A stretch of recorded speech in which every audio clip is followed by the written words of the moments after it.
It's Friday night, so put on your drinking shirt, grab your favorite brain poison, park yourself down on that sofa, and let's get ready to party!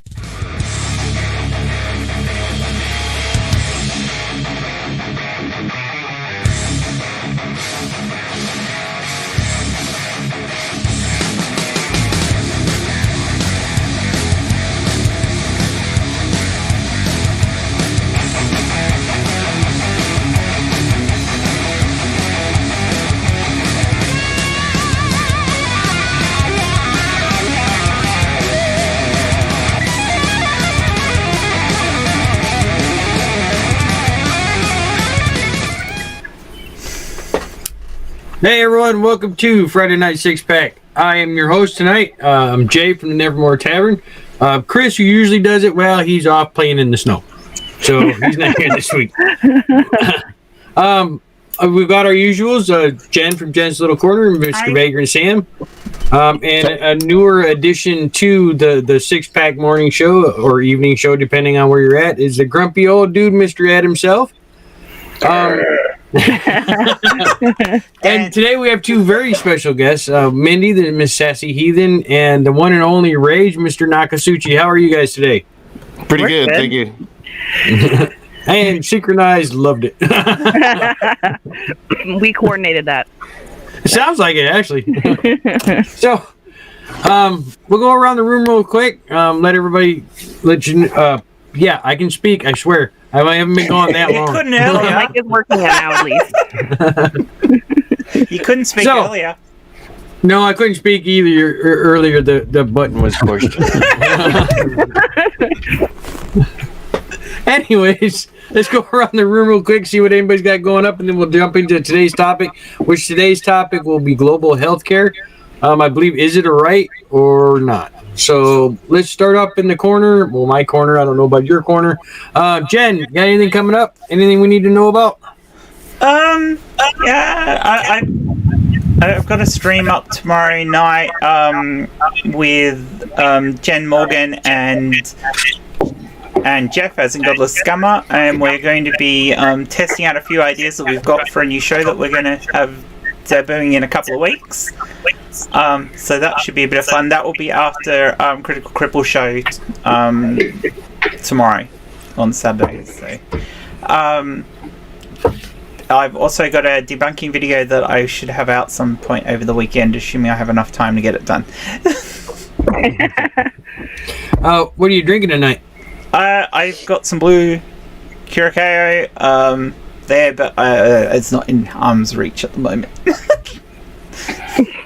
Okay. We got some from the chat says everyone is echoing.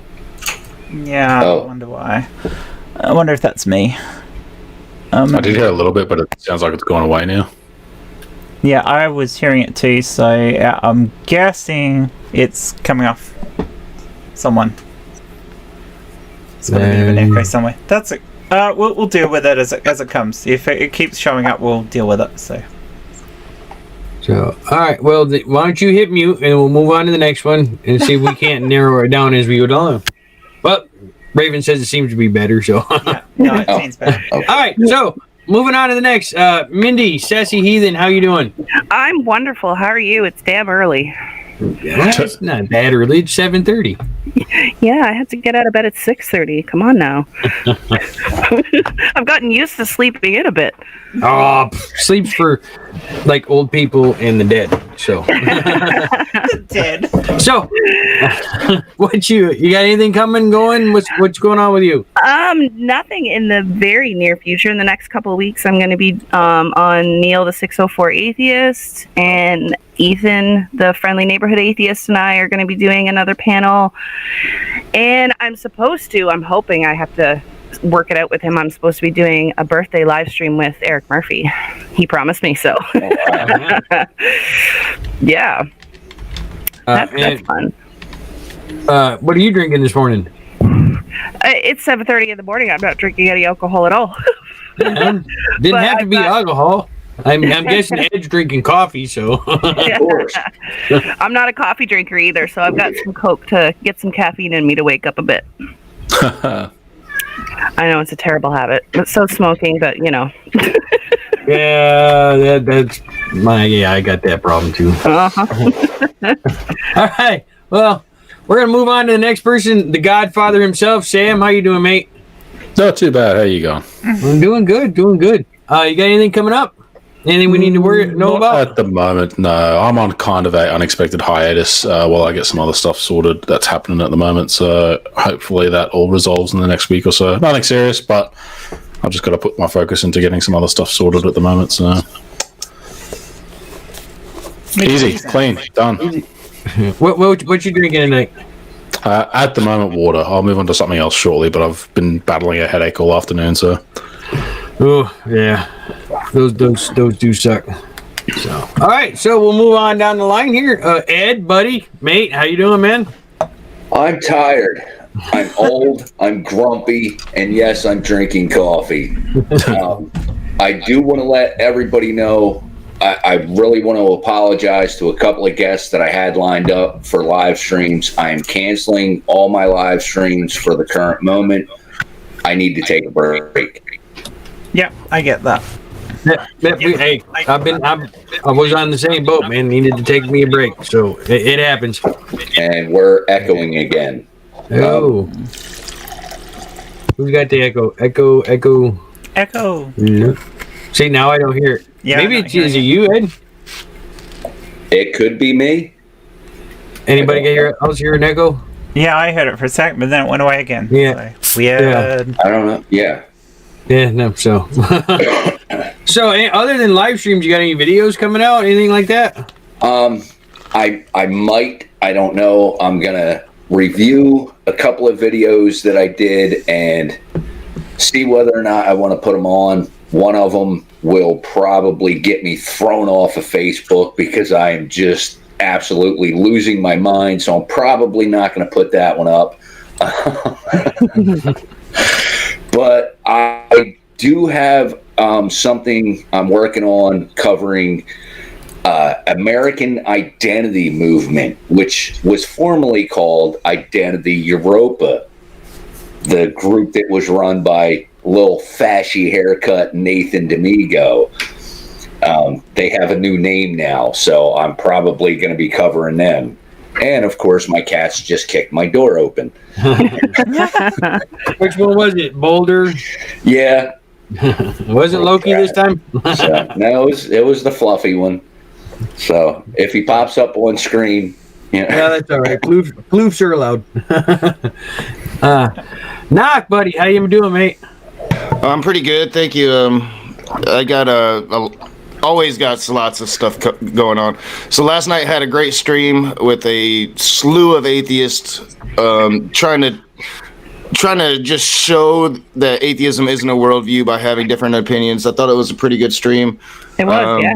Yeah, I thought it went really well, especially considering 10 people. But today I should have a response coming out to Matt Powell and Smokey Saint, who insist that I should be apologizing to MMA Jenkins for calling her out as if I'm the only atheist in the world that's ever called MMA Jenkins out. So I got a response coming on that issue today, an edited video, and then New Bible is Stupid coming. And then Sunday, John is having Oz from the Atheist Roundtable on Apostate Alliance to go through his deconversion. So it should be a good weekend. Cool. And what you got drinking this morning? And I am drinking double brewed coffee because it's super early for me. It's really early for you. You're not that far from me, mate. So yeah. I'm used to doing my streams after work at night and then sleeping till about 9 when the damn show starts. So it's just a little bit early, not too bad. All right. Oh, and I got a message for you, Knock. Godless Scummer says, say hello to Cupcake for him. Oh, yeah, I definitely will. He popped into the chat at the end of the stream last night. So it's always a pleasure when, these extremists that call for genocide come into my side chats. I just love that. Also, can we just give a shout out to Dave Critical Cripple for brilliant shilling in the chat at the moment? And you may as well show yourself, Dave, because your show's on after this, so... Yeah, she beat me to it. That's where I was headed next. Big thanks to Dave in the chat, because apparently our host didn't put any kind of description in the for what this video is about. So despite the fact that he's known for several days who would be on the panel. Well, since yesterday when I confirmed with you guys. But yeah, he's had more than 24 hours. But to be fair, get on the ball, he's not Chris. home. Yeah. You know, he isn't home. He's up playing in the mountains, going to go skiing. Yeah, well, we'll give him that. He's allowed. He's allowed to slack. And everybody knows who I am. I'm Jay. I'm from the Nevermore Tavern. Today I'm just drinking water. I am on a diet, so trying to get the poundage down because I was getting a little fat. I'm going to take care of that. So I've just been drinking water. But this weekend will be episode 2 of what? No, sorry, I heard something. Anyways, episode 2 of A Buddhist Reads the Quran will be out. Will be chapter 2, verses 25 through 50. We're going to have that one out this weekend. And I don't know if I've got anything else going on. Next weekend, next Friday, as long as they don't change my schedule again, at 8 p.m., I will be having a conversation with Leah Kai. Cool. And talking about what she believes and why.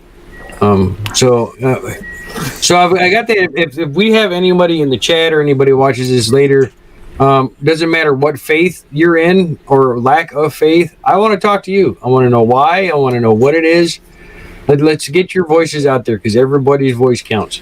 Oh, before Ilya kills me, because I got a reminder. that I'm actually on Ilya's and Punchy's show on Saturday night US time. So okay. I can't remember Cool. what Yeah, time I gotta it get is. back I'm with her. Sorry. I I know what time it is for me, but that doesn't help anybody else. Helps me.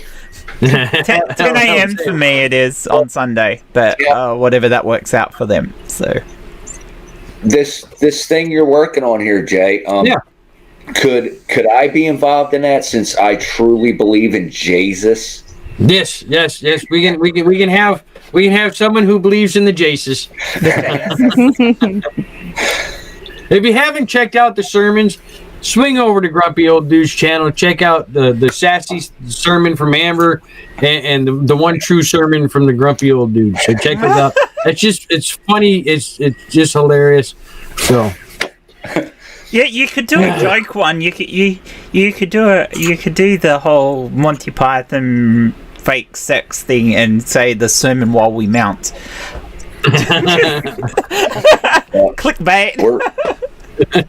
We're still looking for that sneaky little bitch, the Holy Ghost. Yeah, Or the Holy Spirit. Holy Spirit. Holy Spirit. All right, so let's move on to today's topic. Today's topic is an interesting one because, like Jen said earlier, we've kind of got a half and half kind of panel. We've got a panel where healthcare sucks ass, and then we got the other half of the panel has good healthcare. So, should healthcare be a right to all, or in the case of the Americas or Northern? When you phrase that, in the case of the United States, should it be corporate? So, anybody wants to start with this? We'll turn the floor over to you. Please be respectful. Don't talk over each other. Remember that there is a lag difference between Australia and the United States. So at times you may think somebody's talking over each other, and it actually isn't. It's just a lag difference there. So, who wants to start us off? Who's got something to say? Well, I don't have any health care because, well, we can't afford it. And for whatever reason, I'm told that I'm still able to work. So I just need to suck it up. Don't worry about having my neck problems, back problems, or any other broken bone problems, and just be a productive citizen and do what I got to do. So I don't know. I'm stuck. Like I'm done trying to argue with these people, and I don't know. That's something that I don't really understand is, I mean, healthcare should be a right, because how are you supposed to have a healthy, productive society that can go out and work and do things if you're not taking care of their health first? Like, that doesn't make sense to me. No, I agree. Yeah, I just saw a pretty great quote by Stephen King talking about coronavirus. And he's saying somebody was trying to relate coronavirus to The Stand, and Stephen King responds, this is nothing like The Stand. The coronavirus is manageable if leaders would manage it. And I think one of the big problems that America is having is that our health insurance is tied to corporations. People lost their jobs, they lost their insurance, and now we have this situation here in America where we just really didn't need to have it. If we would have actually had a real conversation about healthcare 20 years ago when Hillary Clinton tried to have it, and the right just smeared her for the last 20 years because of that. So I think that hopefully the good thing about coronavirus here in America is it's opening a lot of people's eyes that insurance, employer-based insurance, just doesn't work. Mm-hmm. Like that gentleman that survived corona and he was in the hospital for a while and walked out with a $1 million bill. Yeah, 1.35 million, I think is what it was the bill. That's ridiculous. Like, not only do you guys not have health care, but your healthcare system charges you up the wazoo. Like, how is someone that gets stuck with a bill like that supposed to survive for the rest of their life? You're never going to pay that off. Like, oh yeah, my daughter has type 1 diabetes. Now she has insurance, I don't. But if she lost her insurance, it's $700 a vial for insulin. She goes through 3 or 4 vials a month. I don't make half of that, so it's like, how does she survive if she loses the insurance that she has, which she could lose it at any moment? It's pretty much at the whim of our leaders here in Michigan, our leaders nationally. So if they decide that well, we've spent too much money on this coronavirus, let's get rid of insurance for a lot of people, my daughter might die. So it's pretty messed up. Yeah, and $700 for life-sustaining medication is absolutely ridiculous. absolutely. Yeah, it doesn't make any sense. And there's a lot of programs out there that would help if she did lose it, but there's also a lot of people that lose their children because they either couldn't get the insulin or they couldn't get the insulin, and so they rationed They try it. to ration, yeah. And that is horrible. I mean, if you're a type 1 diabetic and you're rationing your insulin, you're going to be really, really sick if you don't die. Yeah, it always reminds me, I know everybody's seen it. It's popped up on Facebook and Twitter quite a few times recently in the last couple of days, where it says, why is methadone free to drug addicts, but insulin costs $750 a vial? Yeah. It's big pharma. Here in the States, the United States gets really taken by big pharma more than I want to say any other country. There might be a couple of countries out there Third world countries. from what I've seen, America, we get the worst prescription prices because our government doesn't negotiate with them.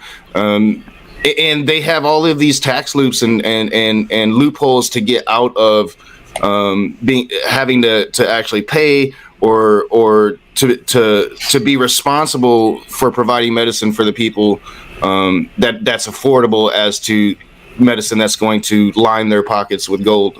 So for me, that's a really good. Sorry. Go ahead, Sam. That's a really good example of where government actually has a place, because there are certain things that the private market just cannot serve. Like, you would not, like, I wouldn't want private firefighters, I wouldn't want private police. Like, why is it okay then for private healthcare to be like the main source of health for a country? Like, that just blows my mind. Like, to hear about $700 insulin over here, I don't know the exact prices, but it's pocket change. Like, I'm pretty sure it's closer to like $25 than it is to $100 to get the same amount of insulin. And it's just because the government has stepped in and said, no, these are the things that have to be accessible to everyone, like from maybe not absolute minimum wage, but pretty close to minimum wage in Australia. Most people can access healthcare because not only is it cheaper because the government comes in and says, no, the prices will not be like that, but also there's additional benefits and additional subsidies when people do need to access healthcare because they get healthcare cards. Like, it's not even Medicare in Australia. It's an additional to Medicare that you get if you earn below a certain amount. It's crazy. My mum's So let me on answer. like question real quick for the Aussies, real quick. How much does the ambulance ride cost you guys? 0. If you okay. We pay for that as a society already. That is already covered in levies and taxes, and we as a group don't charge each other individually for it. Although you're actually, that's not exactly right, Sam. Medicare doesn't cover your ambulance rides, but most insurance companies offer ancillary, private companies offer ancillary benefits, and they cost you what, $20 a month or something like that, and for that you get full coverage for your ambulance and everything like that. So there are things that aren't maybe different by state then, because we don't have that in Queensland. I know there was differences in states in the past. And at one point, like electricity providers, they rolled it in, and like there's been different ways of doing it. But no, we have to pay for our own here. But in Western Australia, like it's about $25 a month, and that covers all the things that Medicare don't cover. Which is only a few things. For example, going and seeing an optometrist to get your eyes checked is covered under Medicare, but your glasses themselves are not fully covered by Medicare. But if you've got ancillary health cover, which like says about $25 a month, you get free glasses. They don't cost you a cent. So you do have to pay for some private health cover in Australia if you want full cover, but it's not exceptionally expensive. Well, the reason I asked, $140 a fortnight my private healthcare, and that covers my glasses, my dental, skipping the line in private hospitals instead of going to public hospitals. That sort of stuff. I pay the extra so I can use private hospitals as well, and I think I pay $90 a month. I don't get private room in private hospital. I have to share, but I don't give a shit about that, because if you have to go to private hospital, you get in quicker. There are negatives to having universal healthcare in that sometimes you go on wait lists if it's not important, because that's how it is. But you guys have wait lists in the US anyway, so yeah. Usually, in Canada anyway, it's elective. Yeah, and that's always their argument when they argue against universal health care in the States. Well, look at Canada. They had to wait on elected... Wait a minute. Did you just say elected? And you're worried about elected surgery? No, I'm worried about my daughter dying from insulin, and you're worried about an elective surgery? It's that excuse or the money excuse, always. Yeah. It's well, the reason... You only get waiting lists on elective in Australia as well. If it's urgent, it's life-saving, you'll get skipped ahead, and so the reason I asked about the ambulance ride, because I think it just went up again, but to call an ambulance, at least where I'm at here in Michigan, it's $500 minimum. I read a statistic somewhere that 25% of America would go bankrupt if they had to call an ambulance. Yeah. So and beyond that, like you think of every time that there's like some story about someone where the ambulance came, like if they were a minute later, we would have lost them. How much time is lost when people have to stop and think, shit, can I afford this before they make the phone call? Because I guarantee you that's not zero. Yeah. Ambulance rides in Perth are a flat fee. It's the last time I had to have one, which was a couple of years ago now, it was $980, and that was all up. That was in picking me up and taking me to the hospital and all that, and everything included. But I had no out-of-pocket expense for that. My private, my private cover covered all of that. Medicare did not, but that's fine because the private cover isn't that expensive. I mean, even down to the fact that if you had to get the private, it's only a couple $100. Yeah, it's not hugely expensive. So there's another thing I wanted to bring up, because KCA Randy posted in the chat here. He said his stepmom has MS and her meds were $68,800 a year, and it recently just went up. That's just medication. Yeah, that's ridiculous. What I was going to say before about medication is my mum takes about 10 different tablets a day. Her monthly bill for meds is around the $100 mark. So for all up, and she has on insulin as well. She's not just on insulin; she's on another one as well that's for her diabetes. She's also on heart medication and a whole heap of other stuff. All up, her entire cost for her medicine is $100 a month. But we got some medication in the United States; it's over $200 a pill. Yeah. But there's a safety net. I think for our stuff average that's on the subsidy is about PBS. 95% in Australia. There's a safety net on the PBS. So once you've spent over a certain amount of money on your medication over a year, it becomes free. So Yeah, I'm so jealous. So yeah, so Like, I don't want this to be a bragging stream or look at us Aussies, but like it shocks me to hear the more I learn about the American health system beyond just like the pharmaceutical big brands monopolization of services and stuff, but getting down to like the individual stories of how much it costs for a person to live if they are not perfectly healthy. I can't get it. Like, Oh yeah, I've got a really good analogy that just happened to me recently. So I recently had a heart attack, and the day that I had a heart attack, I went to work, and everybody at work they see that I'm sick. I'm telling people, hey, I think I just had a heart attack, and they're like, you need to go to the hospital. And I literally, I shit you not, I stayed at work. I worked my shift on the day that I had a heart attack because unemployment's ending here, and we've got bills to pay, and I could not afford to go to the hospital and spend thousands of dollars that I don't have and miss one single day of work because I've got to pay my bills. My bills take most of my money. So yeah, I literally, on the day that I had a heart attack, instead of going to the doctor, I stayed at work and worked, and that's not good. I think I made it worse by doing so. But that's the choices that Americans are facing. It's you either work or you go to the hospital and be in debt for the rest of your life. That's the choice you have. and that should be the choice. This is why I personally think healthcare should be a right, not a privilege.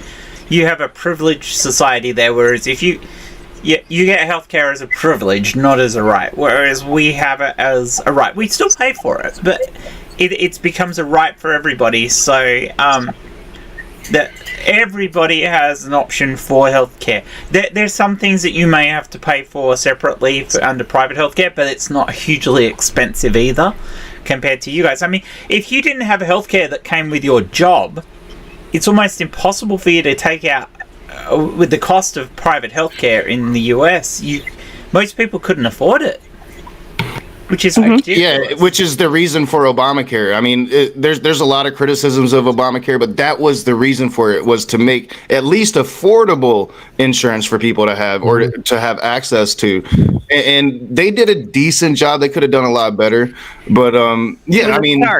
Yeah, it was a start, and they've taken that away now. It's pretty much a shell. You're not going to get nothing. So what's the excuse in the US for not having a universal healthcare? Because you can have it where it's limited. Well, like if you've got income and money, you can, or if you've got a good job, your job's healthcare could take over from the government healthcare, so that there is always a safety net for people. Now, the government healthcare might not be quite as good as what the insurance companies are forced to offer for work, which means you have this growing healthcare, so that if you get a job, you can have better healthcare, covering other things that it probably isn't covered by the government healthcare. But at least at the base level, for all the things that are important for people to live, you should be able to have that cover. And I don't think it's a good enough excuse to say, we've got more population in the US, so it's going to cost a lot more money. You've also got more people paying fucking tax. So why is this a problem? Because, well, I've had this conversation before, that it's because there's people that they think they're going to abuse the system and they shouldn't have to pay for other people's health care. I should only have to pay for my own, and that's it. And it's also it's greed too. I mean, there is so much money in the United States just around the medical profession. Not even talking about the pharmaceutical stuff, just the medical profession itself. Raven broke her leg a few years back, and if I remember right, they charged like $400 for an ACE wrap. That was last year, wasn't it, Jay? Because I remember that. Mm-hmm. Yeah, it was last year. Yeah. No. No. She broke her leg 8-9 years ago, something like that. Didn't she have an accident last year as well? No. What am I thinking of? What that wasn't. Yeah, what us. I think me. But yeah, that's the thing. There's so much money tied up in the medical field here in the United States the lobbyists, when anybody brings anything to DC, the lobbyists are all over it, shutting it down. Because you guys have the same problem with social welfare.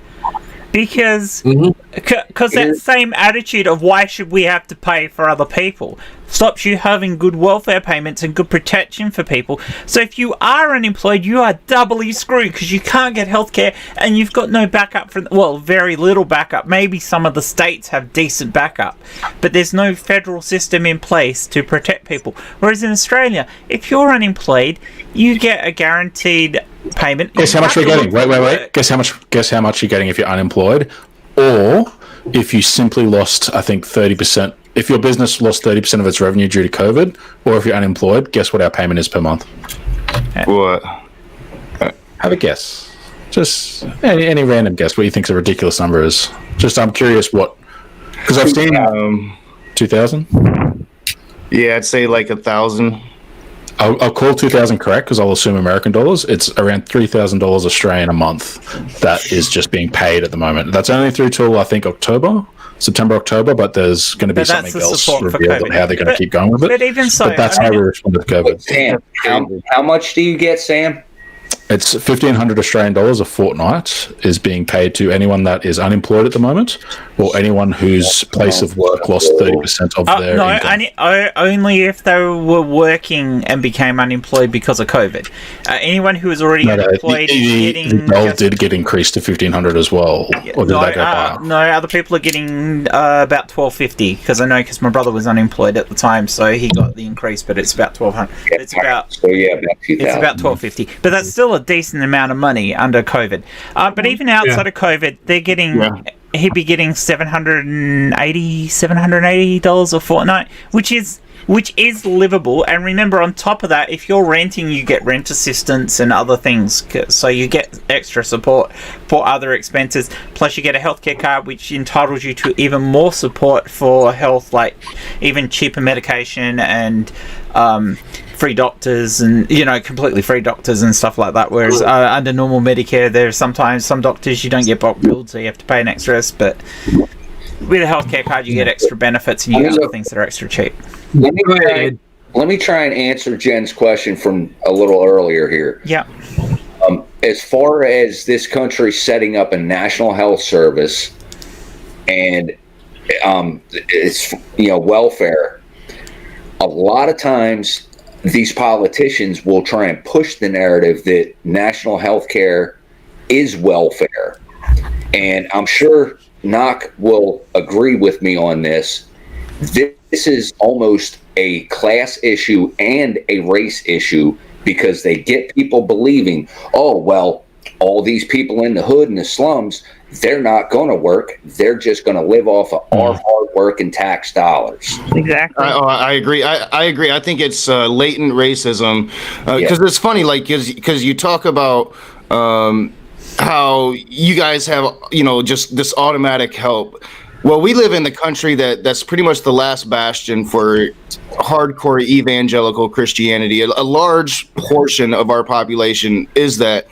And the same people that is saying, pick yourselves up by your bootstraps, the same people that is unwilling to even consider social programs in a free country. These are the same people. These are those evangelicals that are supposed to be following Jesus, help the poor.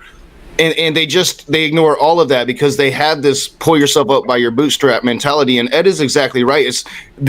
It's not white people need to pull themselves up by them bootstraps. It's those people in the ghettos, whether they're white, black, brown, whatever they are, they're just welfare queens and they're not trying to work. And if we just feed that mentality, then all of America is going to be a bunch of bums. That's pretty much their mentality. But that's not how it works. Most people who are unemployed are genuinely unemployed. Very few people are just bludgers. I mean, take me for I have example. to scream that. Like there 50% of people on welfare in America work a full-time job. They work a full-time job and still qualify for welfare. I work part-time because of Kylie, my daughter, and her depression and everything in it, and it's actually socially debilitating, so I'm needed a lot. So and I also count as her carer, so I get a part carer's payment from the government for looking after her, and I also work part time. Although I haven't worked much at all lately because of COVID. But having said that, I'd be screwed if I didn't have that government support because of losing the work at the moment. But I don't feel guilty for having that because these are things I have to do, and that is my job. I have to look after her. I have to help her, and I try to work as much as I can around that. So it's not a social. It's not a you're being a lazy bum. There's other things that actually take precedence over me having a full-time job. If Kylie was better, I would be working full-time because I'd rather be doing that. Or having alternatives like whatever else I could do to earn extra money. But that's the thing. Going back to what Knock just said, I'm one of those people that, other people want to look at and say, oh, you just want to, live off our dollar. I worked in a machine shop in a factory setting until I physically could not work anymore. I couldn't, even reach down and touch my knees, let alone pick up baskets full of metal parts that sometimes weigh anywhere from 5 pounds up to 50 or 60 pounds. I literally worked until I could not work anymore because standing on my feet for 8 hours a day was putting me into so much pain. I would come home in tears and just lay there for hours and could not move. And every check throughout your entire life, you've put money in. They've taken money out for Social Security, Medicaid, all of these programs that they claim to be social welfare programs. But no, working Americans pay for them. And then when those working Americans need those programs, well, 8 times out of 10, they're going to get denied and they're going to be told to go back to work. It's completely ridiculous. You put in your entire life, you're entitled to that, and they're not willing to give it to you. But even if you end up being somebody who cannot put in for whatever reason, that's no reason for your government to basically shit on you from a great height. That's why you end up with people living on the streets. Now, there are a few people who end up in that position in Australia, but usually it's not because of financial situations. It's usually because there's other issues that are involved. Because in general, we have enough social welfare to keep people off the streets. It doesn't happen completely. You still get people who end up on the streets, but they're on the streets usually for other reasons, not just being unemployed. And that's the things. Whereas you have a great wash in some states of people who are on the streets purely because they don't have a job. And that's fucked up. So let me ask Mindy a question here. Up in Canada, is your healthcare a lot like Australia's? Theirs is a bit better.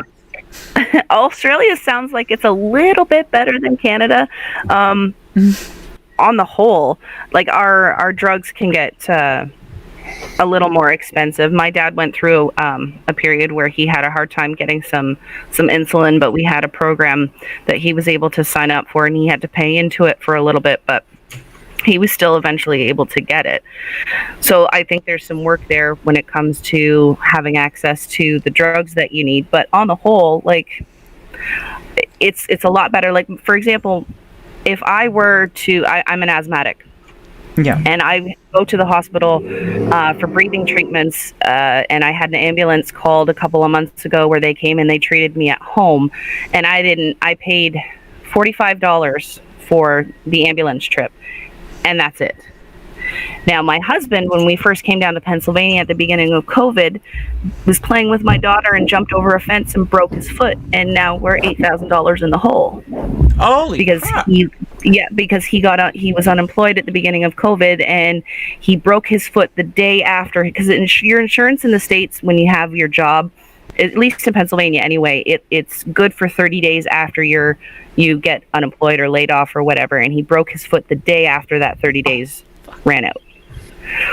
So now we've got an $8,000 bill that we've got to work on because he broke his foot, and that wouldn't have happened if we were in Canada and he had, he qualified for the universal health care up there. So it's like, I don't understand when I see that bill, because he didn't want to go to the hospital.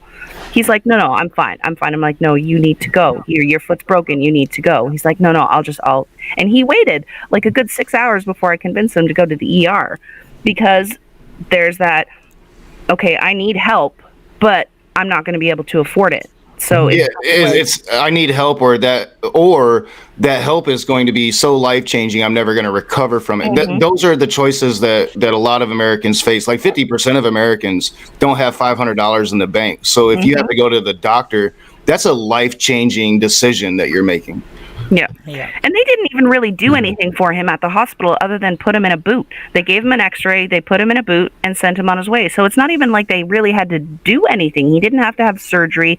He didn't have to have the bones even set. They just x-rayed and put a boot on and said, here you go, you're good to go. So it's like, how can you justify that costing $8,000?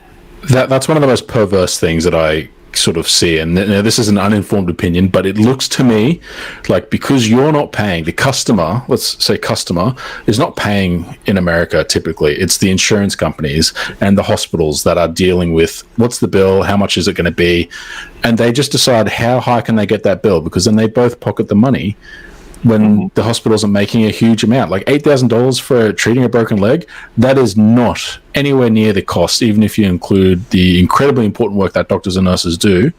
But that is not what that is valued at, and that is just disgusting. Where if that was opaque, if all your hospitals had to put their prices on their website and you can pick what hospital you went to, I guarantee you that there would be a downward pressure on those prices instead of these. From what I can tell, you often don't know what the price is going to be until they hand you the invoice, no?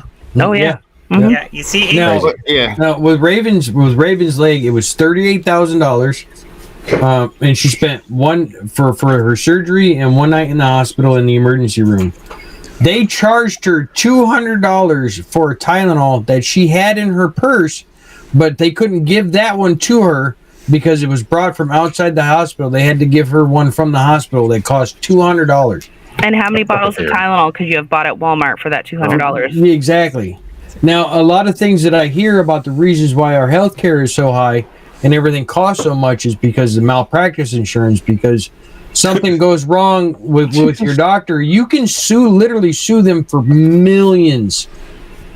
Yeah. Just if they set a bone and it's set crooked, you could sue them for millions on it. Yeah, which I totally don't agree with. If you're going into somebody's care, you're making that decision. Things can go wrong. No human is perfect, not even a doctor. But like when it comes to like America, and you talk about like universal healthcare, another thing that they'll give you is, well, how would doctors have a fair shake in a capitalist economy to make the most money that they can make? Because I mean, if you're going to be a doctor, you're in America, it's about living in a better class. You're going to be in a better class. And that's not what being a doctor is supposed to be about. I'm trying to remember the philosopher. I believe it was Socrates that used to go around house to house and just offer his services as a physician. And all they had to do was give him a meal and a place to sleep that night. Being a doctor is supposed to be about helping people. Now, I'm not saying you shouldn't make money, but you shouldn't be rich or you shouldn't be wealthy. It shouldn't be about money. It should be about helping people. And America doesn't have that at all. I'm not saying every doctor. There's good doctors out there. Don't get me wrong, but the system is about money, not health. Yeah. Another thing to look at too is how much the education to be a doctor costs. Like, if you become a doctor and you don't make that money back, you're basically in debt for the rest of your life because it's so expensive to get that education in the first place. Hundreds of thousands of dollars. Yeah, and years upon years of school, which is good, but that schooling shouldn't cost so. I mean, everything is just overinflated in America. Everything is designed to be against the people. So the people have to struggle. So the people have to struggle through their daily lives and not pay attention to what's really going on. And then you have people like us that do pay attention to what's really going on. And I know me personally in my real life, I get ostracized for it because they don't want to hear about it. They've got to pay their bills. They're not worried about what's going on in Washington, D.C. or in the churches or any of that shit. Well, the prices that I'm hearing, like, these are life-changing prices. Like, it might be easy to go, oh, you'll pay off $8,000 and, oh, you just got to pay it off and it'll take a couple of years, but whatever. But that's the difference, potentially, between establishing yourself and, like, buying a house or not buying a house, between having this space to maybe consider upskilling and moving in your career. And like, this is money that creates opportunities to move between the classes that are just getting further and further apart, and not having access to healthcare that is universal, that is provided by the government, is just making that problem worse. And for a lot of people, it's medical, healthcare or food. Yeah. Literally, Yeah. that's That their should never choice. be a choice. Do I pay for my medical stuff or in my pills and stuff, or do I pay for my food this month? Yep. Yeah. Yeah, I like I said, I just had this heart attack. I'm not insured, so I'm trying to get insurance, and they'll go back 3 months. So I have 3 months to get insurance, or I'm faced with a bill that I'm not going to be able to pay, all because I had a heart attack and I had to go to the doctor. There was no getting around it. I had to go to the emergency room, and now I'm faced with maybe the rest of what working time that I have of not even being able to feed my child, because if they actually do come after me for this money, which they're being more and more aggressive when it comes to collecting medical bills, then yeah, I'm pretty much screwed. There's really no way to get around that, which is why I fight so incessantly politically to try to change it, and people just don't understand that. And I'm like, I'm talking to my dad, who's one of those pull yourselves up by the bootstraps, and I'm like, Dad, your policy might kill your granddaughter. He just can't get it.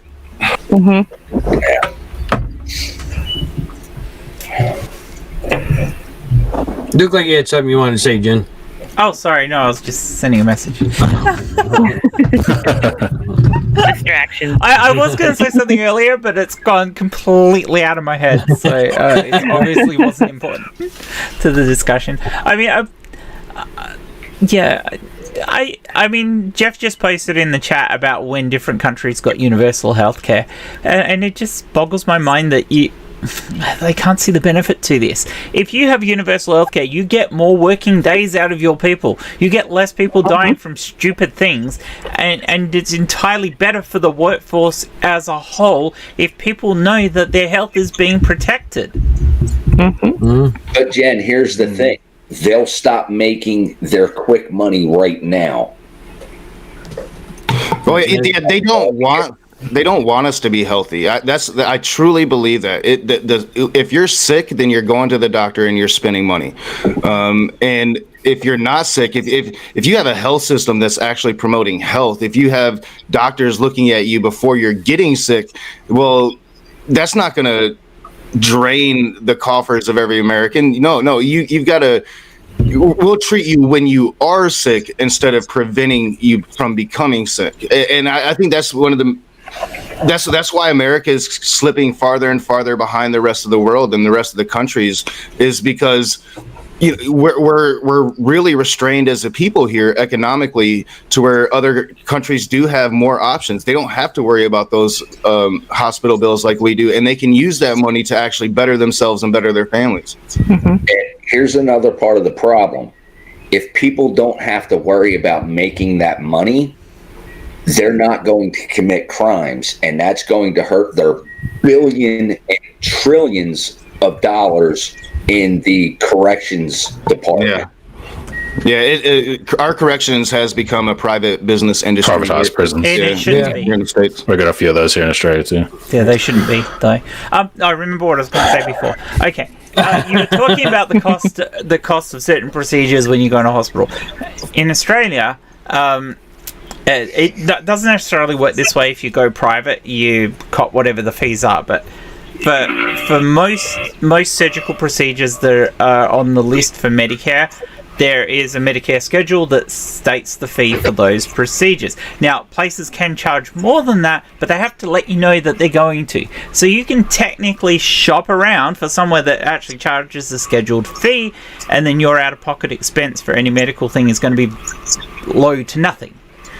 So we can do that in Australia. We know what's going to be covered. You can also get gap benefit from your private healthcare cover that will cover the excess between what Medicare cover and what the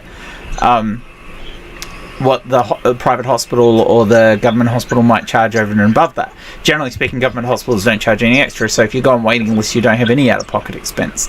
And that's the thing.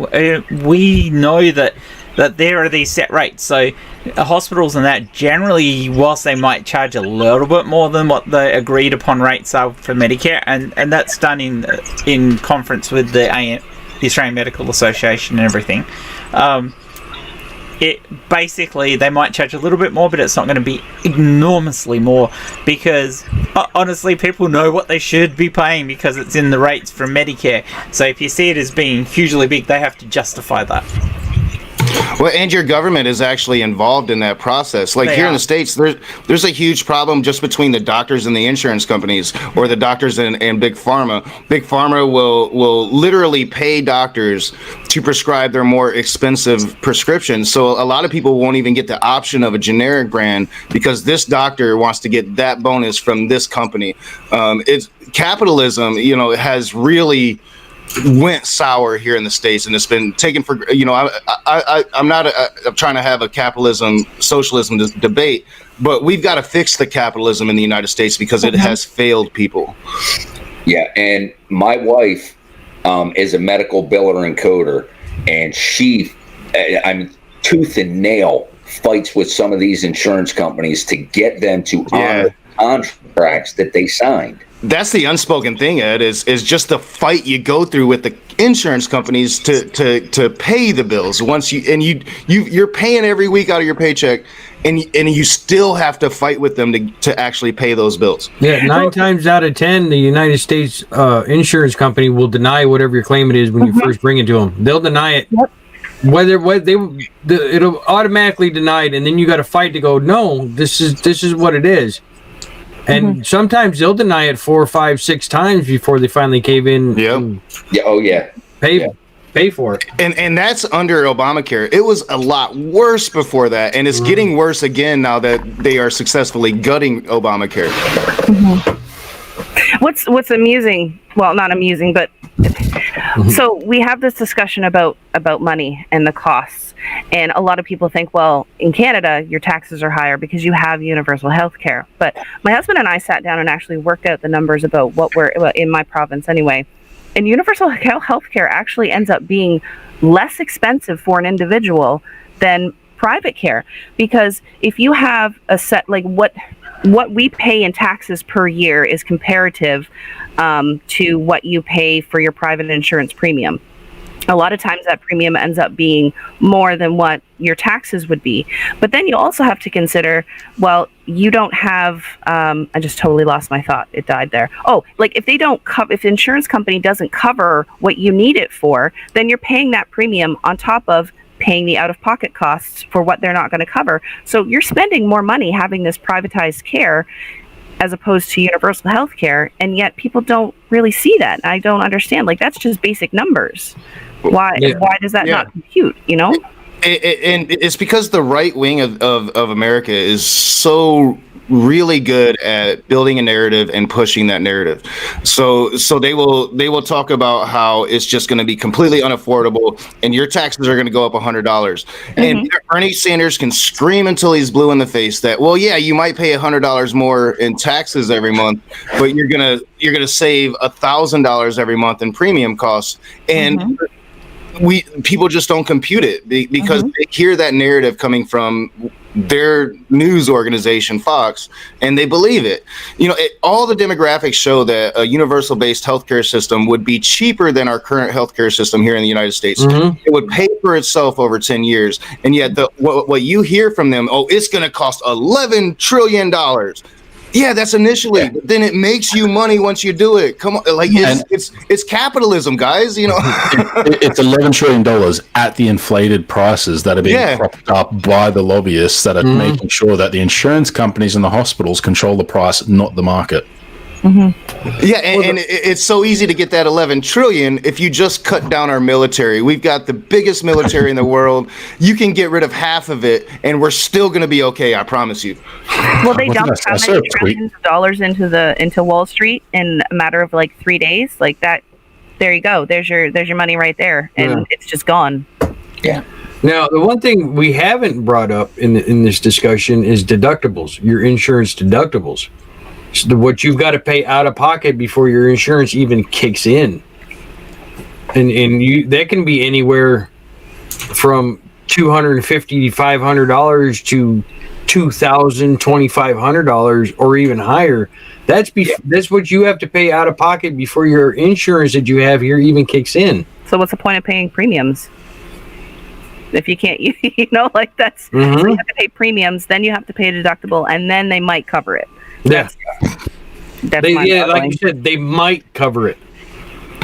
Yeah, and all the while, like every single day in this country, people's getting brain cancer or they're getting some disease that's going to not just be some normal medical procedure that you're going to go in and get checked out and it's going to cost the minimum, right?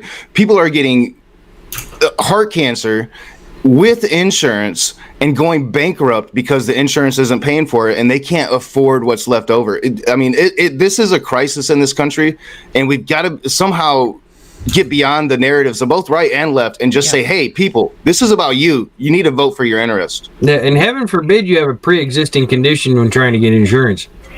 Yeah. That's what I was just really gonna say hate. that's one of the things stopping me from getting insurance. I have a pre-existing condition, so they want me to pay. I don't know. I'd have to find the paper, but it's over $5,000 that I would have to pay before they would even cover anything for me. And that's with the Obamacare protections. That's with the guarantee that your pre-existing condition won't stop you from getting health coverage. Before Obamacare, you wouldn't even have a chance at it. I wouldn't have a chance at it. And that's where they're trying to take us back to. Like the Republicans have offered no alternative plan, and yet they continue to gut Obamacare out and try to take us back to pre-Obamacare. And if you had any sort of pre-existing condition, my daughter with her diabetes, if she loses this insurance, we go back to that system. She does not get insurance again. And people just don't, they don't remember. They just don't remember how it was 10 years ago. Mm-hmm. Wow. Yeah, it's not a brighten your day type of morning discussion. No, it's definitely something that needs a lot of work. It needs a lot of work. Mm-hmm. And to think, Dave posted all them dates earlier. Russia had universal health care in 1920, Germany in 1883. And here it is, 2020, and the United States can't get universal health care. I mean, even the latest one, Australia, was 1975. Yeah, where's that American exceptionalism when you need it, right? Go ahead, Sam. I don't understand how, surely Medicare or universal health care would be in the interest of so many voters in America, and I just don't understand how it never even makes it to the ballot for the presidential elections. To me, it just blows my mind. But lobbyists are buying the politicians. They're not buying the population, and the population are just... I can empathize with a lot of points of view that I don't agree with, but I can't empathize with voting against universal health care. And I understand where you're coming from on that, Sam, but if the lobbyists tell the politicians don't do this, then the politicians will block it from even getting to a vote. Oh, yeah. But at that point, you need years and years of voting to move those politicians on. Mm-hmm. But it's not even at that point yet. It's not even a popular thing amongst voters.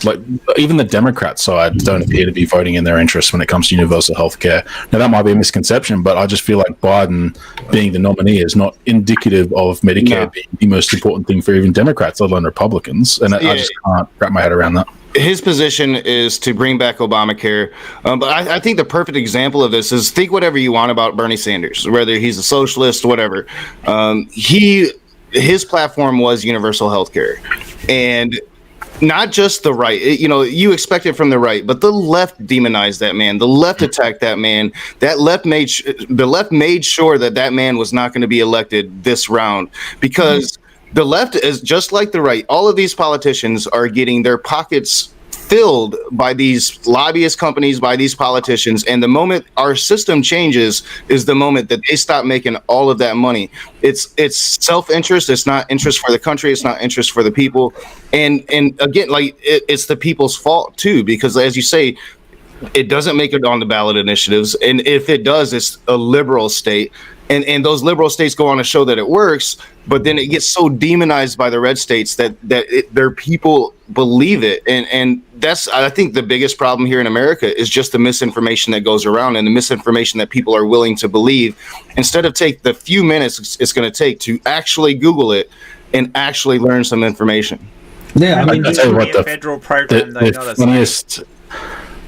go ahead. Funniest defense I saw from it's from fucking Steven Crowder of all people, when he was trying to debunk healthcare being good, and he cited a statistic that more people in the UK die in hospitals than in America, and like the first response I have is like, yeah, because they fucking get in the hospitals, they're not dying in the street, not dying in their homes, they're getting healthcare, and at least they're dying with a chance. And like those narratives that just people can't see past them, they just go, yes, I accept that fact from this person, instead of going, well, you've told me that fact, now let's look at the circumstances and actually think about it. And it's really easy to see it's bullshit. But anyway. Yeah, and they demonize these systems, right? But like, if you go and talk to anybody under these systems, like we are today, it's clearly a better system. The people are happy with it, but yet they successfully demonize these systems and make it seem like the people aren't happy with it. Oh, those Canadians, they hate their healthcare system. They wish they had America's. They go down to the U.S. So many Canadians come down to the U.S. for their healthcare. No, we don't.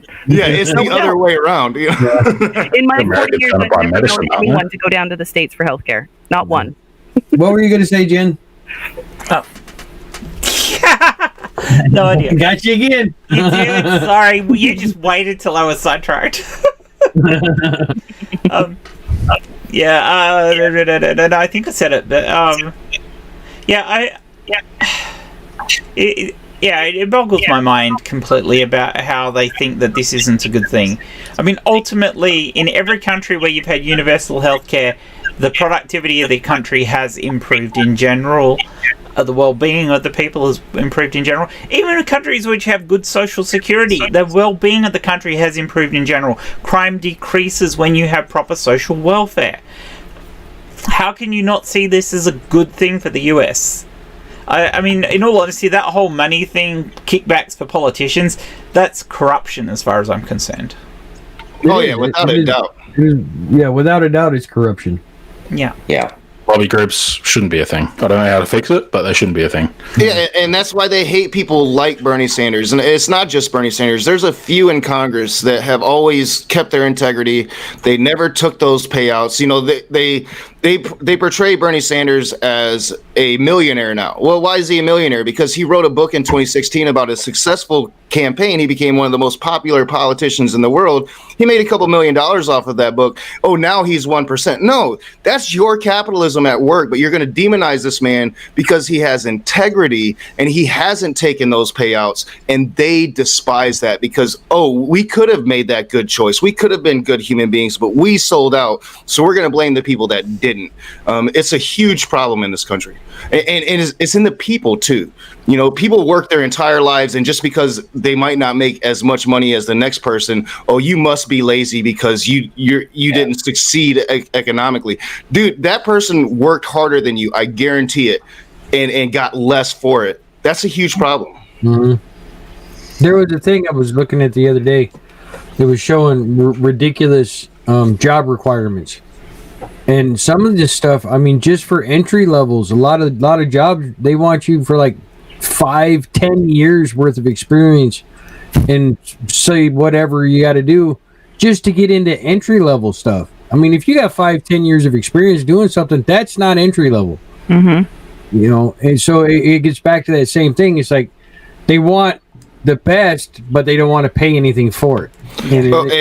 And they will, like, they make laws based upon demographics, right? So a large demographic of the poor population in the United States smokes weed, and they smoke weed or they drink alcohol to deal with the stress of living a life where they're barely getting through day by day.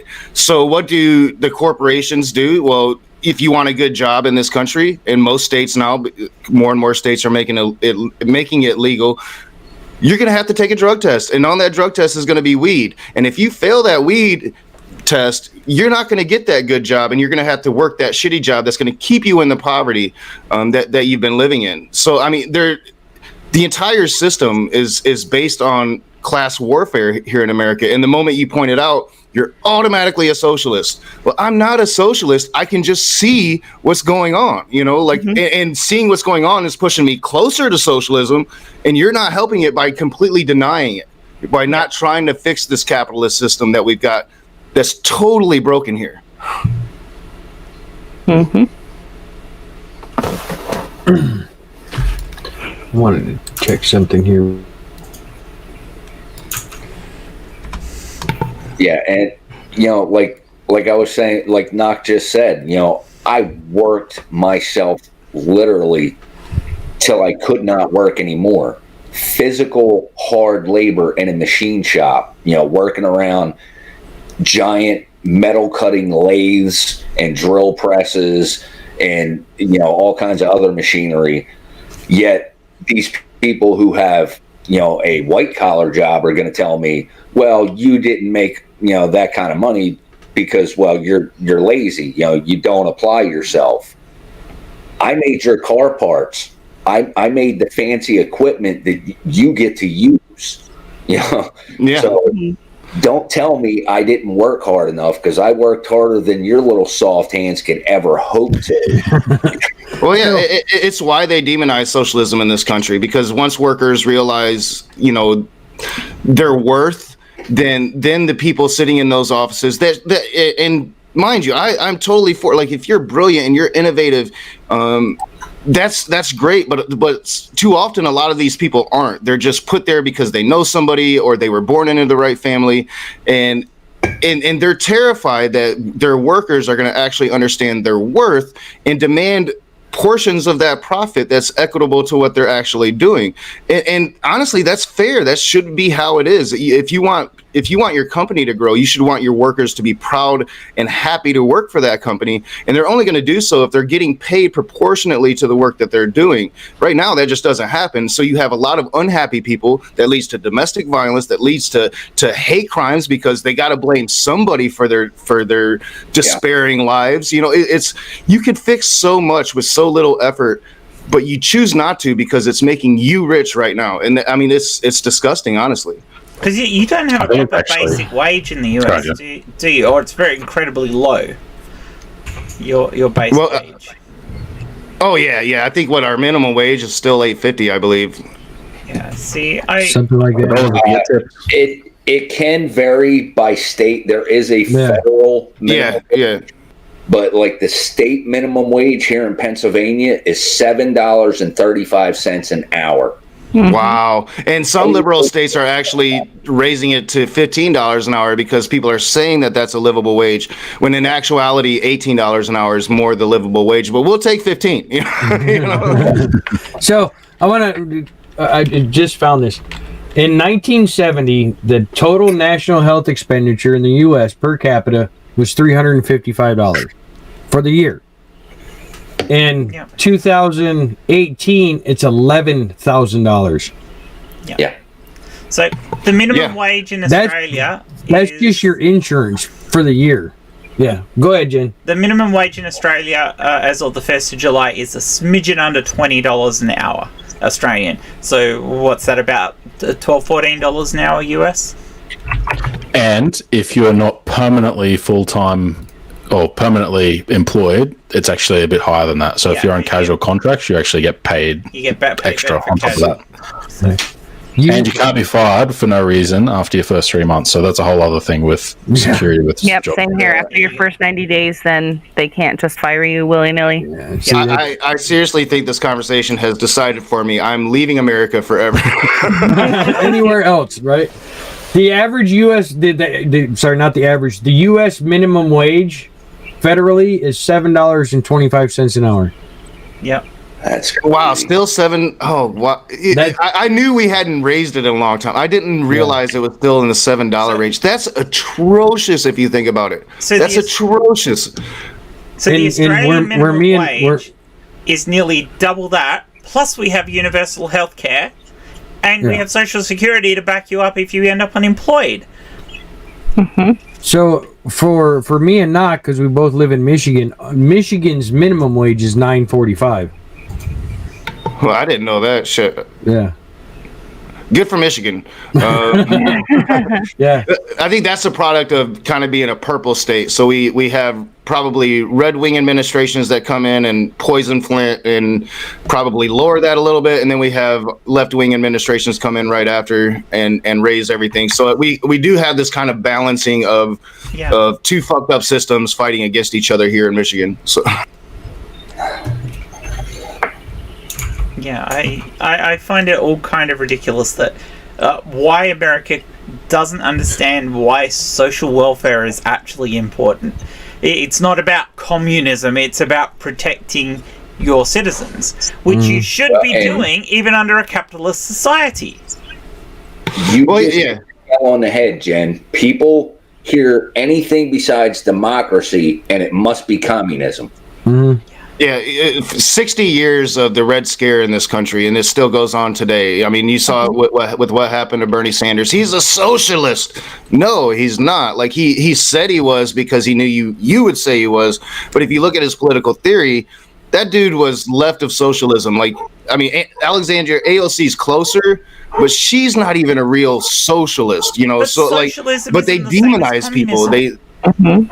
It's not. Being a socialist is not the same as being a communist. It's a different thing. And even like the communist nations that they bring up, the USSR, for instance, that wasn't a communist nation. It was an authoritarian socialist nation that the authoritarian government corrupted. A communist nation has no state. So if it has a government, it's not a communist nation. and let me put this out there so people can try and understand this. National socialism is not the same as socialism. They are two completely different things. The Nazis were not socialists. And I'd like to point out to a lot of Americans, your concept of a capitalist democracy is not democratic. It's not. We're a republic. You do not live in a proper democracy. They took civics out of high school, so people don't understand the differences anymore. So they only understand the narrative. Oh, we're the land of the free. We're a democracy. No, we're a republic. We elect our officials. Our officials represent us. That's not a democracy. Know your political theory. Know your civics. There's been a dumbing down in this country, and I think it's been intentional. And that's why people that have a little bit of brains get ostracized a lot of the time, is because you actually know what goes on. And when you know what goes on, you have to go against the narratives that the main populace are living under. Because you're seen as a danger. Yeah. So I did look it up. Where Mindy and Grumpy are in Pennsylvania, it's $7.25 an hour is the minimum wage. Sounds about right. $7.25. It's the federal is the same as your Pennsylvania. And think about that: $7.25 an hour, working 40 hours a week. Will that even pay rent, let alone some food and utilities? I mean, that's before it's even taxed. Yeah, and so I did do the conversion as of today, July 17th. The Australian minimum wage is $19.84. Australian, convert that to the US, it's $13.84. Yeah, it's actually a bit more than that. Gary's wrong. It's sorry, I was wrong too. $19.84, just so shy of $20 an hour. Yeah, that's as of today. So and converted to US dollars is $13.84. And I think that's just a product of actually having a government represent the people as opposed to a government represent itself, which is what America should be demanding we get back to, because we have examples of it all over the world now. You just have to look.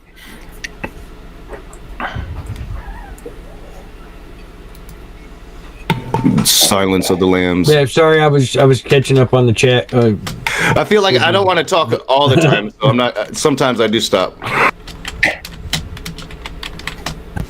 That's all right, Knock. We like hearing you talk, buddy. This is one of the issues that I'm most passionate about. So, like, I'm super stoked that I got to be here for this one.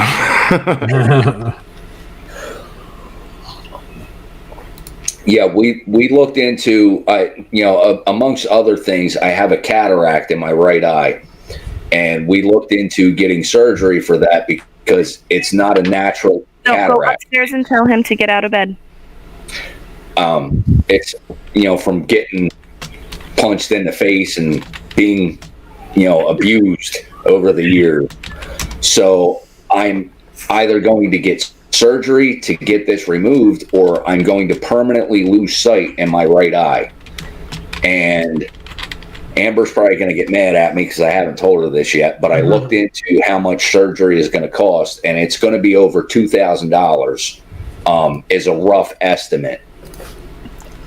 I don't have the money for that. That's more than what we make in a month. Yeah, you couldn't even use, like, if there's another round of stimulus coming, because we've only gotten really $1,200 unless you've gotten unemployment. That's pretty much all our government has done for us through this entire pandemic is one little stimulus check and some unemployment for a lot of people that's about to run out at the end of this month. But who can afford just $2,000 unless it's like tax season? Most America, 50% of America can't. Now, that's just for the surgery. That doesn't include the medications or anything else. That's just the surgery. Now, granted, they will let me make payments on that, but I'm going to be paying for like the next, however many years it takes to pay it off. See, that's not right. That shouldn't cost you $2,000 just for the surgery. Yeah. Everything gets so overpriced. Like I now equate like surgeons to mechanics now, because mechanics just charge outrageous prices for their work instead. It's insane, and that's what these medical doctors. It's become a profiteering industry instead of an industry that helps people stay healthy. And it's really, really sad that that's what doctorship here in America has come to. Like, if I was a doctor, I would insist on change in that system. I would want to be helping more and more people, as many people, and I would be insisting that we have more doctors. That's another thing America does, is it puts a cap on the number of doctors that we can have to create a competition in this capitalist nation. It's really, really disgusting. One of the best, I know, a lot of people will hear it, but Patch Adams. Hunter Adams was an actual real doctor who actually, the movie with Robin Williams is actually based on Patch Adams, who believed that that healthcare was a necessity for people. And that's why he established the Gesundheit Institute. It was for people to help other people, because that's just the human thing to do. Yeah, I'm not even going to lie. That movie still makes me cry. Oh, I love that movie. Sassy Heathen needs to go. Yes, I apologize. The little one is up, so I need to go take care of things. No worries, Mindy. Yeah. Thank you so much for being our guest. Thank you so much for having me. Thank you. Have a good day. Bye, guys. Bye. Yeah. If Jeff's still in the chat, because it would be cool to have the UK perspective as well, I might shoot Jeff a link and see if he wants to come in and talk about healthcare in the UK. Well, Amber, my wife, just put a thing in the chat, said it's not really, or it's not all the doctors, it's the insurance company guidelines. Yep. Oh yeah. Yeah, it's we need to get rid of the insurance companies. They have a lobby, they have power. They're one of the biggest industries in the nation, if not the world, because they've just gotten fat off of the backs of working people. And I still think Chris Rock said it best. It shouldn't be called insurance. It should be called case shit. And if you don't use your insurance for that year, you should get that fucking money back. Yeah. Cool. I sent Jeff the link. He said in the chat 5 minutes. So cool. Yeah. I have to admit, my wife, like, I call her a hero, because when it comes to, like, veterans or the elderly, she just rips into the insurance companies like, no, you're going to pay this. And she digs into all her books and looks up all these different things and tells them, your contract states this and you will honor this contract. I'm not taking no for an answer.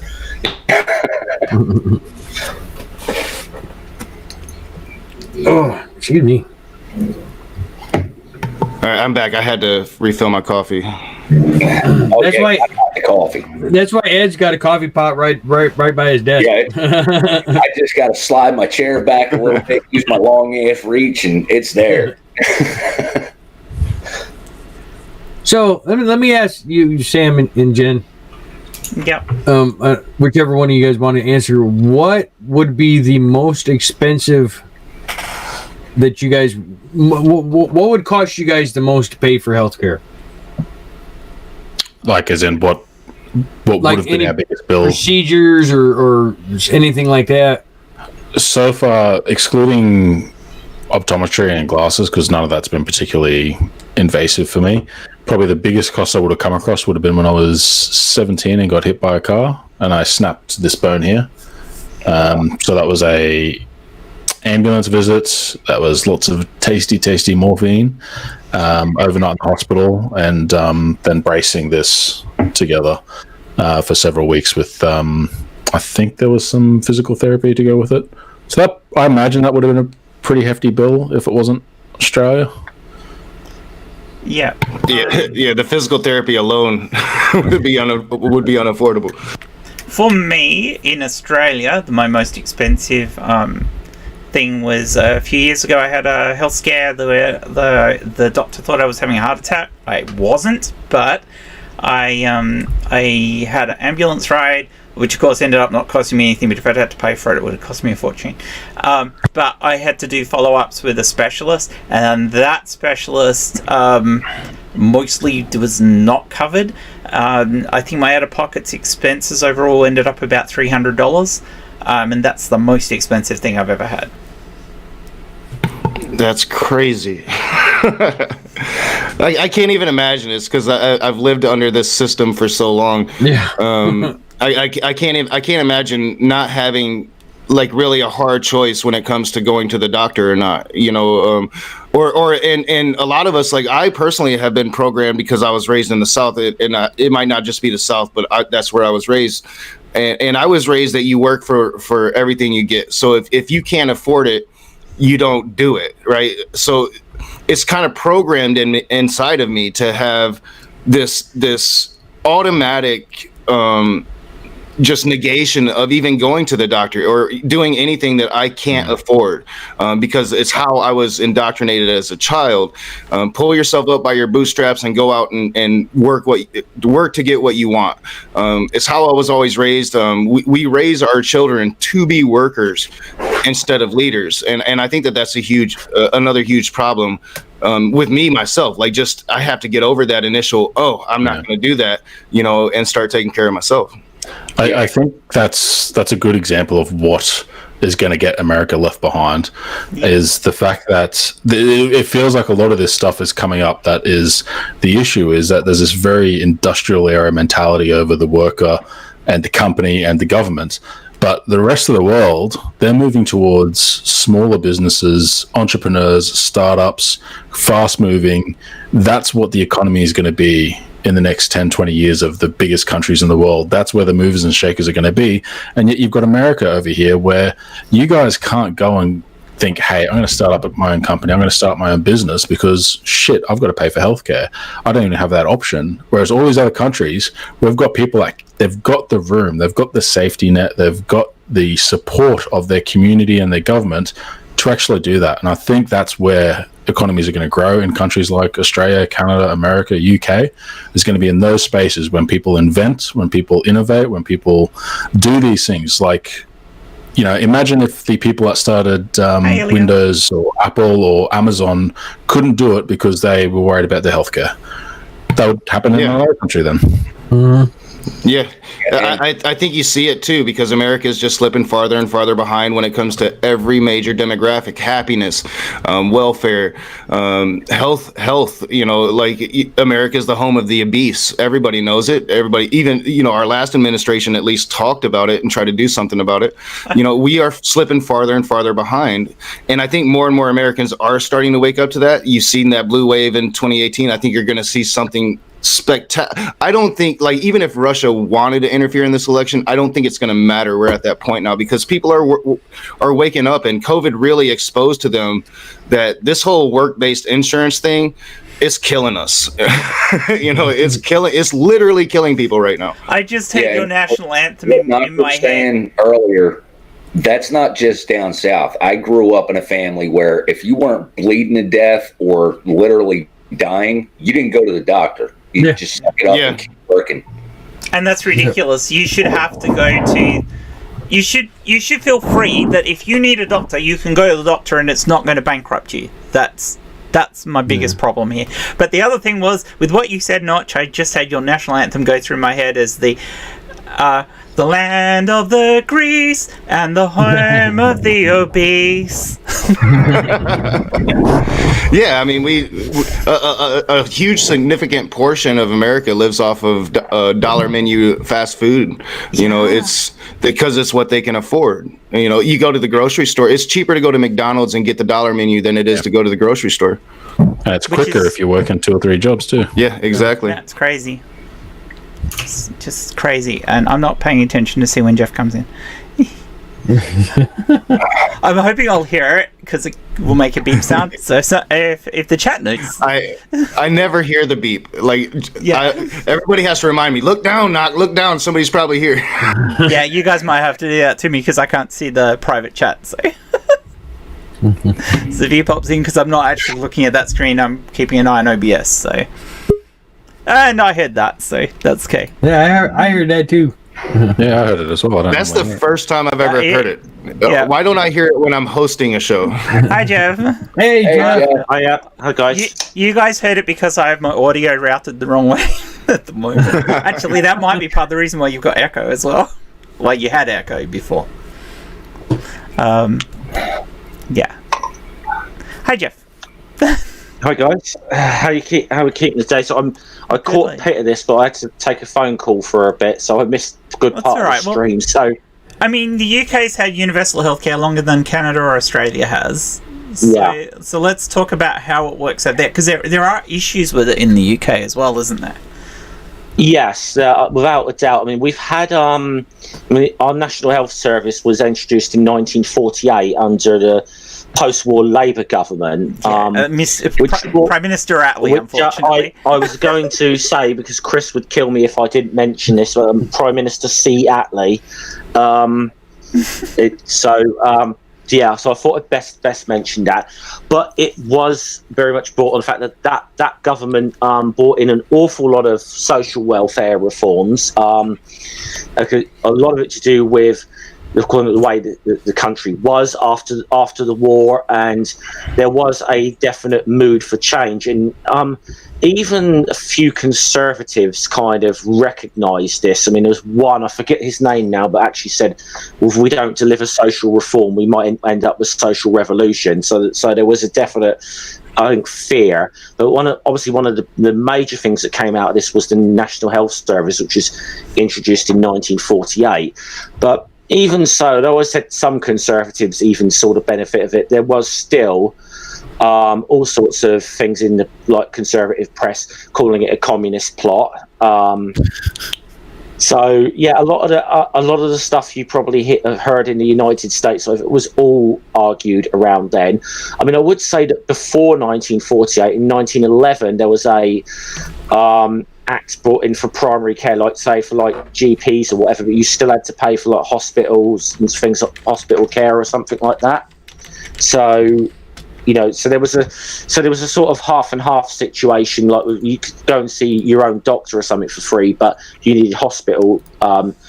However, we never got rid of private healthcare entirely, and there's always been an element of that and an element of insurance companies within that. There's been compromises, and I'd say there has been slow attacks on our National Health Service. And now, for one example, there was a company named Care UK that took over the running of a local hospital near me. That was so it was one of those private NHS co-projects or whatever. But they were part of the deal was the first few years or something, they were guaranteed a profit for taking this thing up. So I mean, if they didn't make profit by themselves, the taxpayer had to prop up their profits, which seems to be the way that everything in the UK has gone since things that were state owned, i.e. things like railways or whatever, all seems to have gone in that very much that direction, that they were privatized on the basis that we wouldn't be propping them up as taxpayers, and we've ended up propping them up more now as taxpayers than what we were when these things were public services, and we're getting a worse deal and a worse service out of it. Now, I don't think any government in their right mind is openly going to come out and like try and scrap our National Health Service. But it doesn't mean they won't try and chip away at it every little bit when they can, which has been a process that's been going on for about 20 years now, in my opinion. So that's kind of a rough outline of where we are in the UK. But it is one of those things. We have to remind people.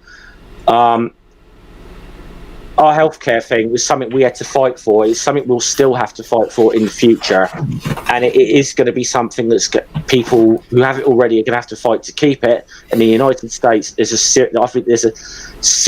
needs to be a serious fight to get it and get it enshrined. There are definitely problems with universal healthcare in most countries. Like in Australia, anything that's not on the Medicare schedule isn't covered by Medicare. But the way the current legislation is, private health companies cannot cover those things that aren't on the Medicare schedule either. And I think that's a glaring problem, because people should be able to insure themselves for things that aren't covered by Medicare. But they can't. They can insure for the gap benefit if it's already covered, it's already got a schedule. If it's not scheduled, it's not coverable. So, like, you can't take out... If you need any cosmetic surgery or anything like that done that's not scheduled, you cannot take out a private insurance that will help cover future costs of that, because they can't do it. They're not allowed to, because that's issues with the way that it's legislated for.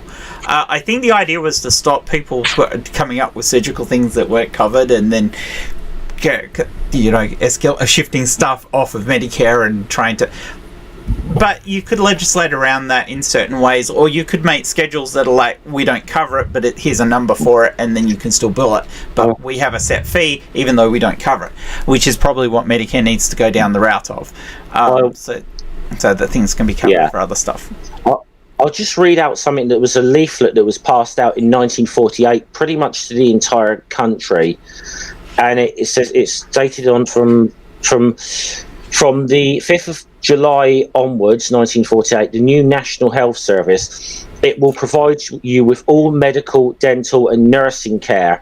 Everyone, rich or poor, man or woman or child, can use it or any part of it. There are no charges except for a few special items. There are no insurance qualifications, but it is not a charity. You are paying for it mainly as taxpayers, and it will relieve your money worries in time of illness. That's like the opening statement, and then it's obviously a bit about what you can get in terms of maternity services, for example. Now I've got to say, one of the first things that kind of went by the wayside with this was like dental and opticians care. You can still get those services on the NHS, but you'd be hard pushed to find a NHS dentist or something now. An optician even less so. Yeah. Well, yeah, and to go with what you were saying earlier, Jeff, I think that's the common practice of the opponents of universal healthcare, is that they're not going to really attack it outright. Like Republicans here in the States attacked Obamacare from the minute, but they did it by chipping it away at it from the inside, by taking this away, or by telling their red governors, well, don't take that state handout, because then that's going to make it look really bad. And then they had demographics to where they could say, well, in the state of Georgia, whatever state it was, they only had 3 options throughout the whole state. And they could say stuff like that because they gutted it away from the inside as they were demonizing it from the outside. Yeah. So and it's just this political narrative to win an argument and to make themselves richer, instead of just providing the best product for their people to be healthy, which is ultimately what they're there to do. We've had this debate about masks and whether governors can make people wear masks, but in this country, if you look at the Constitution of the United States, right there in the first paragraph, the government is charged with the public health. It is their duty to protect our health, and they are failing that first duty that they're given under the Constitution of the United States, and they don't even care about it, while they claim to be constitutionalists. It blows my mind. Legally required in America, aren't they? What? Seatbelts. It's illegal to drive without a seatbelt, right? So if that's not against the Constitution, how is requiring a mask in public during a pandemic? Like, it makes no sense whatsoever. Like, they just posted this thing. I can't remember what state it was in, but these people were there at a city council meeting to discuss wearing a mask. Hey, are you talking about the Karens? Maybe. I'm not sure where it was, but all these people just came in and took their masks off. Like, it's insane. Like, it's crazy what's going on in this country right now. There's two separate worlds here, really colliding right now. Well, you say two separate worlds. Hang on. Sorry. Go ahead, Ed. Let me touch on something that Jeff said about having a child. The average cost to have a baby in the United States without complications during the delivery is $10,808, which can increase to $30,000 when you factor in the care provided before and after pregnancy. Wow. I remember seeing all those episodes in like sitcoms from America. I think like in The Office, there's a whole episode where Pam is about to give birth and they're just trying to make it to midnight, because if they make it to midnight, it's one less day they've got to pay for in the hospital. Yep. Yeah. It's ridiculous. Sad, but I bet that actually happens. I bet it actually happens. Well, that's it. Like, it's in there for a reason. And I think as well, with the United States, with the issues with healthcare, I think that it's really left a huge market open for like quacks and stuff in the United States, pseudoscience and crap like faith healing. It's left it wide open to things like that, because people will probably go to these kind of alternative woo-woo kind of things, as they might be cheaper than actually getting proper medical care. That's how ridiculous it is. And I said in the chat about an hour or so ago earlier that I would not want to live in the United States for the simple reason I don't think I could get health insurance because I've got a pre-existing condition. Yeah, you can't. Almost all the places will not take you if you have pre-existing. Nope. I've had to go into hospital for a small operation every year for the last 5 years. At least once a year, and I've been in for other things that I mean, I'm not being funny, but getting a colonoscopy in the first place is not particularly a lot of fun. I don't really want to be paying like $5,000 for it on top of that. So, well, yeah, I mean, and that's like, I try to take politics off my channel, and it keeps coming back because it's so important to me. Like, I don't think that a lot of people in this country, a lot of you Trumpers out there, don't really understand what's going to happen if Trump gets reelected. So, take away all of the atrocious things about Trump. I'm just talking about what the Republican Party wants to do here in this country. They want to gut social entitlements. They want to gut Social Security. They want to completely get rid of Obamacare and replace it with not a new system, but the system we had before. That is a death sentence for me at 43 years old, and I just had a heart attack. That's a death sentence for anybody 60 years and older. If you want to get Medicaid, Republicans want to cut that. This is not about Donald Trump anymore. This is about the health of the nation. And I just hope that something happens in November that gives me hope, because I lost hope back during the George Bush days, and I need it again. Yeah. Going back to that. Going back to the childbirth thing, you've also got the whole thing in the US of the religious right trying to stop abortion and control birth control. So you're going to have the poor have more children and become more poor because they have to pay to have these children. That's even worse. That's a tax on the fucking poor. Yeah. Going back to I'm sorry. Go ahead, Jay. I was saying, going back to what you said earlier, Knock, about the differences, with just in the states themselves. Michigan, Governor Whitmer just passed a thing that mandates all masks in all businesses. Now, you cannot go into a business without a mask on. In Georgia, the governor of Georgia told his city and counties, you cannot put a ban on people coming into your things without a mask. You have, if they don't have a mask, you cannot stop them from coming in. Yeah. It's two different worlds right now. It's the red governor, and not all red governors, because some red governors are doing the right thing. There was one, I can't remember the state, but he wrote an op-ed that just blasted the Trump administration for their handling of this pandemic. But you have two different worlds in this country. You have the left-wing governors. And I call them left wing very ironically because I consider them very center right. But even Whitmer, I consider her to be center right. But you have them actually following the science, and then you have the red governors who have been the science deniers in this country.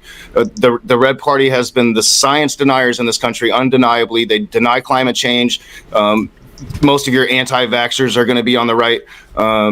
There's this big science denial here in this country. Half the country doesn't trust science, and it's based on their religious fundamentalism. And when you have an administration playing off of that, well, you have the atmosphere that we have right now. It's really sad, but at the same time, there is a resurgence. Like Trump's losing by 5 points in Texas right now. There is a huge sentiment in this country that we're going to get some fucking change. And that's why they voted him in there, because they foolishly thought that he was going to change things. He didn't. They're going to get some change. Biden ain't it, but they're going to get some change. I think we all understand Biden's probably like 4 years of going back to what we had with Obama. I think most people understand that. Yeah. So, well, we've been going on close to 2 hours now. We need to wrap this up because our producer happens to be due to be on another show in like 11 minutes. So I didn't know I was producing the show. Okay, two of our guests will be on another show. I'm a producer and a guest. I can talk about this all day, man. So, this is my topic. Yeah. I would dearly love to do this again because we've got Ilya in the chat going, I want to be on, I want to be on, I want to be on. And I think there's a lot of people who could contribute to this, and I think it's something that Chris would actually like to talk about himself when he's actually here. So I think it's another topic, a topic we can come back to in the future. No, definitely one they should come back to. So, just run the room real quick. Knock, why don't you tell everybody who you are and where they can find you? I'm the Raging Atheist. My channel's The Rage now. I got a new video coming out today, tomorrow, and a live stream on Sunday. So yeah, find me there. Cool. Said cupcake. I am. Knock. Yeah, but we have cupcakes. Oh yeah, cupcakes. Go ahead, Ed. I'm the grumpy old dude, and I got coffee. Hopefully, I will have a video coming out Sunday. I got to do some editing and stuff like that. And like I said, I am going to cancel all of my upcoming live streams that I want to apologize to everybody I had lined up, but I'll get back to it. I got to get my head right. Yeah. Jeff, We got you back. Yeah, I've got a small YouTube channel named Godless Scummer. It's doing like stream on mine sort of every other week, I suppose. At the minute with the last few months with Hissy, we've just been a little bit light-hearted where we've been going through the Asterix books or whatever. Although sometimes even with them, they've gotten a little more serious than we initially intended. So, and targeted too. And targeted. By either YouTube or some idiots. Less said about that, the better, I think. But I'll just say I think it's ridiculous that YouTube removes, kills your stream when you're talking about a children's comic book. Quite frankly, but But anyway, that's what I've been doing mainly. I do occasional live streaming, the occasional video, but generally seem to be on other people's channels more these days. So come and see us on Dave's Quiz in a minute as well. Yeah. Cool. Jen. Yeah, I'll be on Dave's Quiz in a minute as well. I've Jeff, myself and Jenny Morgan tomorrow night are doing a chat session together where we'll be trying out a few ideas for a game show that we're trying to put together. Hopefully we'll be premiering the actual show in a few weeks' time, but we're just going to play through a few things and see how things play and see what people think of it. And I should have a debunking video out this week. Plus, I'll be on Ilya and Punchy's channel on Saturday night. What time? At 10 p.m. Eastern Standard Time, I think it is, Ilya, but she'll correct me in the chat. And Which show please check that out. Is it you were doing? Ask Ilya. Yeah. Okay. She'll Sit down with the bunkers. Yeah, on the. I was on her channel last week, but she does several shows on there. If it's the I'm not sure which show it is, but whichever it is that. No, I'm on there with them, so that'll be fun as well. So so that's what I've got happening at the moment. Cool. And the Godfather himself, Sammy. How you doing, buddy? Good. So you can find me at Vagrant Sam on YouTube and Vagrant Sam on Twitch. I have been on unexpected hiatus from YouTube for the last 40 days, I found when I checked my studio today, but it is unintentional. But I'll probably be doing a little bit of retooling, and hopefully in the next week or so things will settle down for me. Like I said, I've got a few other things I'm working on in unrelated to YouTube areas at the moment, but definitely twitching back next week on Tuesday, Thursday, and over the weekend, probably this weekend too, because I cleaned the house this week, so I don't need to do it this weekend. So, but yes, please stop unsubscribing from my channel. That'd be great. Cool. And I am Jay from the Nevermore Tavern. The only thing I got coming up is my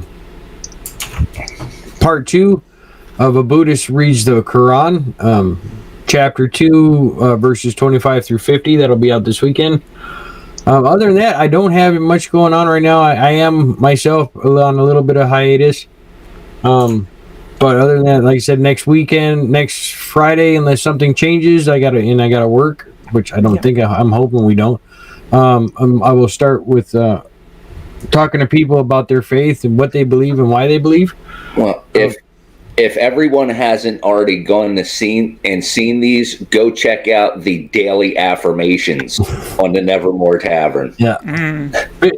15 seconds every day at 10 o'clock Eastern Standard Time, AM. Jesus Daily Affirmations. I think we're on number 9 today. I think, but praise Jesus. Praise Jesus. Other than that, I don't know. I don't remember right offhand who all has them, but a lot of the panel members you have here do have Patreons, including our gracious host that isn't here. If you guys want to help out the channels, my channel, Knox, Grumpy's, Ed's, Sam, Jen, whoever's got them, Chris, whoever's got the Patreon, consider kicking over. I will do, though. I've been hassled by people to actually enable mine, so I probably will set it up. Once we get the quiz show panel going, I will probably set up my Patreon, because that way I can hopefully spend a bit of extra money having the show really set up really cool, because we got some plans to have it look really good. I do need to talk to you a bit about that. Maybe we'll do it after Dave's stream though. So so consider tossing a buck or more, whatever you want to do, to your favorite creators' way. It does help out a lot.